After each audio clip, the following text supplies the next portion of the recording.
संवाद उपनिषद श्रृंखला में आज का विषय अभिव्यक्ति भाग 1। हमारा जीवन चलता है अभिव्यक्ति के आधार पर। जीवन के सारे क्रियाकलापों का आधार अभिव्यक्ति ही है, चाहे शब्दों से हो, संकेतों से हो या फिर लेन देन से। अभिव्यक्ति का अर्थ है व्यक्ति के चारों ओर पूर्ण रूप से व्यक्त करने को व्यक्ति कहते हैं। व्यक्त करने पर ही विषय अभिव्यक्त होता है। हम व्यक्ति को केवल आदमी के रूप में ही मानते हैं। हमारे लिए यह ईश्वर शक्ति की सबसे बड़ी अभिव्यक्ति है। संपूर्ण सृष्टि इस अभिव्यक्ति के अतिरिक्त और क्या है? जो अभिव्यक्त है वह स्थूल है, कार्य है, परिणाम है। इसके पीछे जो कारण है वह सूक्ष्म है, अव्यक्त है। अतः अभिव्यक्ति किसी न किसी कारण की ही होती है। बिना अभिव्यक्ति के कारण दबकर रह जाता है। कई विचार मन में उठते हैं, हम उनको मूर्त रूप नहीं दे पाते और विचार विस्मृति में चले जाते हैं। सूक्ष्म को चर्म चक्षुओं से देखा नहीं जा सकता, अतः अभिव्यक्ति भी आवश्यक जान पड़ती है। अभिव्यक्ति सूचना भी हो सकती है, जानकारी भी और चेतावनी के लिए भी हो सकती है। हमारे शरीर में मन, बुद्धि और आत्मा का निवास है। तीनों ही अदृश्य, अव्यक्त हैं, सूक्ष्म हैं। इन तीनों धरातलों की अभिव्यक्ति का एक ही माध्यम होता है, हमारा शरीर। शरीर स्वयं को भी अभिव्यक्त करता है, तब यह अभिव्यक्ति तंत्र कितना जटिल होगा। आज के संचार तंत्र से कम नहीं है। हमारे मन की अभिव्यक्ति के लिए तो समय और दूरी अर्थहीन है। पलक झपकने के साथ ही मन कहीं भी पहुंच सकता है। आंखों में सारा दृश्य समेट लेता है। अभिव्यक्ति के दो धरातल होते हैं, एक स्वयं से स्वयं की अभिव्यक्ति, दो स्वयं को अन्य के सामने अभिव्यक्त करना। दोनों ही परिस्थितियों में कार्य सहज नहीं होता। अभ्यास भी चाहिए और निपुणता भी। चूंकि अभिव्यक्ति के लिए चार धरातलों का उपयोग होता है, अतः जरा सी असावधानी से अर्थ का अनर्थ हो सकता है। आंख कुछ करना चाह रही है, मन कहीं और चला गया तो आंख में शून्यता दिखाई पड़ेगी। इच्छा के विरुद्ध दिखावे के लिए की जाने वाली प्रशंसा के क्षणों में यह दृश्य देखा जा सकता है। चेहरा प्रसन्न और आंखें शून्य। व्यक्ति जुड़ा हुआ दिखाई नहीं पड़ता। अभिव्यक्त होने या करने के लिए पूर्णता पहली आवश्यकता है। अभिव्यक्ति का अर्थ है व्यक्ति की ओर। व्यक्ति को हम मनुष्य का पर्याय मानते हैं। क्यों? क्या सारी अभिव्यक्तियां मनुष्य परक ही होती हैं? प्रत्येक अभिव्यक्ति में मन की एक कामना अभिव्यक्त होती है। बुद्धि की गहनता एवं दिशा की अभिव्यक्ति होती है। व्यक्ति का स्वभाव अभिव्यक्त होता है। शरीर की आकृति, मुद्राएं भी अभिव्यक्ति का माध्यम बनती हैं। शरीर की स्थिति, आदि व्याधि भी अभिव्यक्त कहलाती हैं। शरीर के आवेश, आवेग भी भावों की दिशा बताते हैं। मन का राग, द्वेष, अहंकार झलकता है इनमें। ममकार का भाव या श्रद्धा दिखाई पड़ती है। व्यक्ति के ज्ञान, अज्ञान का स्वरूप प्रकट होता है और यह सारा होता है शरीर के माध्यम से, वाणी के माध्यम से। प्रश्न यह उठता है कि जब व्यक्त विषय को व्यक्ति कहा जा रहा है, तब व्यक्ति को मानव संज्ञा क्यों दी गई? क्यों प्रत्येक व्यक्त विषय को व्यक्ति नहीं कहा जा सकता? क्योंकि अभिव्यक्ति केवल मनुष्य ही पूर्ण रूप से कर पाता है। अन्य जीव केवल आवेश या आवेग को ही प्रकट कर सकते हैं। अन्य भाव व्यक्त ही नहीं हो पाते। वे प्रकृति के नियंत्रण में भोगपूर्ण जीवन यापन के लिए आते हैं। कर्म और कर्म फल का चिंतन वहाँ नहीं होता। कामना पर चिंतन वहाँ संभव ही नहीं है। अभिव्यक्ति के लिए कामना का होना पहली आवश्यकता है।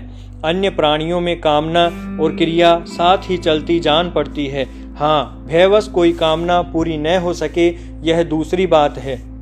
मनुष्य कामना को समझ सकता है, उसका आकलन करके उसे स्वीकार कर सकता है, नकार सकता है, दबा भी सकता है। कामना का भाव प्रधान होना भी तो उतना ही आवश्यक है। बिना भाव के कामना का भी कोई महत्व नहीं होता। अभिव्यक्ति भावों की ही होती है। इस अभिव्यक्ति के लिए स्वीकारोक्ति केवल बुद्धि से ही मिल सकती है। अन्य प्राणी बुद्धि में तो तेज हो सकते हैं, किंतु अपनी बुद्धि को सतोगुणी बना लेने की क्षमता उनमें नहीं है। बुद्धि तय करती है कि अभिव्यक्ति कैसी हो, कब नहीं हो आदि। किस भाषा अथवा संकेतों का सहारा लिया जाए या केवल मौन रहा जाए, यह निर्णय पशु भाव का जीव नहीं कर सकता, भाषा का निर्माण भी नहीं कर सकता, ध्वनि का व्यवस्थित उपयोग भी नहीं कर पाता। तब अभिव्यक्ति पूर्ण कैसे होगी? उसने जो कर्म किया उसका कौन क्या अर्थ लगाता है, इसकी भी चिंता उसे नहीं है। अभिव्यक्ति को कभी लक्षित तो नहीं कर ही नहीं सकता, अभिव्यक्ति का सामूहिक स्वरूप भी नहीं हो सकता। आपातकाल में जरूर अपनी बिरादरी को इकट्ठा करने के लिए कुछ विशेष ध्वनियों का उपयोग कर लेता है। मुद्दे की बात यह है कि मानव को ईश्वर ने अपना विशेष अंश प्रदान किया, स्वतंत्र शरीर, स्वतंत्र चिंतन दिया, ताकि वह नारायण धाम तक की यात्रा पूर्ण कर सके, अपने भावों की पूर्ण अभिव्यक्ति कर सके। पर यह मानव व्यक्ति अर्थ में नहीं कहा। शास्त्रों का निर्वचन कुछ ऐसा हो गया कि व्यक्ति शब्द मानव का पर्याय बन गया। सृष्टि का पहला सत्य अव्यय रूप में हुआ। इसके पहले सृष्टि केवल रित रूप में थी, कोई स्वरूप नहीं था, कोई सत्ता नहीं थी। जब प्रथम सत्ता बनी अव्यय रूप में तो इसको पुरुष कहा गया। अव्यय पुरुष सृष्टि का प्रथम निर्माण हुआ और इसी से संपूर्ण सृष्टि विकसित हुई। यहाँ पुरुष का अर्थ है पुर में रहने वाला, पुर अर्थात जिसका कोई केंद्र है, परिधि है। यही अव्यय पुरुष आगे चलकर अक्षर पुरुष बनता है, क्षर पुरुष बनता है, षोडशी पुरुष बनता है। यहाँ पुरुष का अर्थ न मानव है न व्यक्ति, केवल व्यक्त सत्ता मात्र है।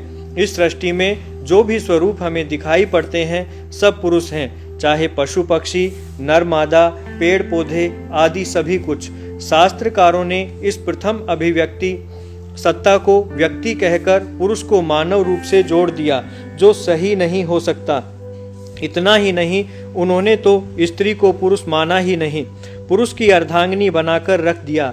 दोनों ही पुरुष हैं मूल में, दोनों ही व्यक्त सत्ता है ईश्वर की। इन्हें आप नर नारी या मानव मानवी कह सकते हैं। व्यक्ति तो हर व्यक्त सत्ता को ही मानना पड़ेगा। यह अलग बात है कि मानव अपनी शक्तियों के सहारे सिद्ध कर सकता है कि वह ईश्वर की ही व्यक्त सत्ता का रूप है, उसमें ईश्वर रूप प्रकट होने की क्षमता है। यह तो सृष्टि रूप की पूर्ण अभिव्यक्ति है। यहाँ व्यक्ति में ईश्वर भाव अभिव्यक्त हो जाता है। सच पूछिए तो अभिव्यक्ति ही जीवन है। अभिव्यक्ति एक कला है। अपनी बात को इस तरह से सरल एवं स्पष्ट रूप से कहना कि सुनने वाला या देखने वाला उसका अन्य अर्थ नहीं लगा पाए। जो हम कहना चाहते हैं वही उसकी समझ में आए, पर वास्तव में ऐसा होता नहीं है। जीवन में अधिकतर भ्रांतियां और विषमताएं इसीलिए पैदा होती हैं कि कहा किसी एक अर्थ में जाता है और सुना किसी दूसरे अर्थ में जाता है। जीवन व्यवहार में अनेक प्रकार की विषम घटनाएं केवल इसी कारण होती हैं। एक कारण तो यह है कि कहने और सुनने वाले एक ही बात को अलग अलग धरातल पर देखते हैं, अतः भिन्न अर्थ लगा लेना स्वाभाविक ही है। अलग अलग धरातल से अभिप्राय क्या है? मस्तिष्क में बात को सुनने का केंद्र एक ही है, वहीं से अर्थ लगाए जाते हैं, किंतु कई बार बिना शब्दों के ही अर्थ लगा लिए जाते हैं। तब मस्तिष्क के केंद्र का क्या अर्थ है?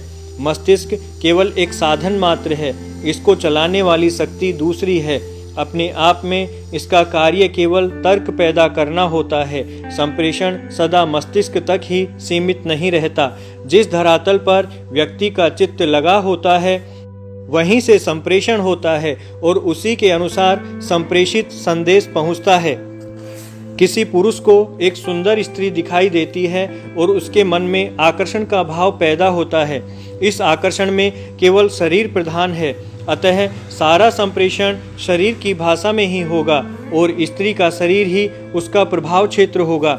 यदि उसकी बुद्धि शरीर के संदेश को अस्वीकार कर देगी तो सारे संदेश निरर्थक हो जाएंगे, किंतु स्वीकार करने पर इंगित, हावी भाव व चेष्टाओं के माध्यम से प्रतिक्रिया होगी।